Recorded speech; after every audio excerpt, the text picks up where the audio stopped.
গ্রামের কৃষকের লোভী গল্প। লোভে পাপ, পাপে মৃত্যু। এক গ্রামে বাস করত হরিধন নামের এক কৃষক। সে ছিল সৎ ও পরিশ্রমী। প্রতিদিন সে নিজের জমিতে কাজ করত এবং যা পেত তা দিয়েই সংসার চালাত। তার স্ত্রী ছিল শান্ত স্বভাবের, তারা ছিল সুখী। তবে হরিধনের একটি দোষ ছিল, সে ধীরে ধীরে লোভী হয়ে উঠছিল। একদিন হরিধনের জমিতে হঠাৎ একটি সোনার ডিম পাড়া হাঁস এসে বসবাস করতে লাগল। প্রতিদিন সকালে সে একটি সোনার ডিম দিত। হরিধন খুব খুশি হল এবং দ্রুত ধনী হয়ে উঠল। কিন্তু সময়ের সঙ্গে তার লোভ বাড়তে লাগল। সে ভাবল, প্রতিদিন একটি ডিমের জন্য অপেক্ষা কেন করব?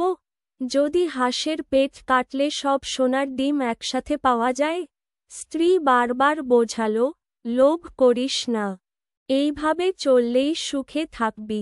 কিন্তু হরিধন শুনল না। একদিন রাতে সে হাঁসটিকে ধরে তার পেট কেটে দিল। কিন্তু ভিতরে কোনো ডিম ছিল না, শুধু রক্ত আর মাংস। সে হাঁসটিকে মেরে ফেলল এবং তার সোনার ডিম পাওয়ার আশাও শেষ হয়ে গেল। হরিধন ধীরে ধীরে সব টাকা খরচ করে আবার দরিদ্র হয়ে পড়ল।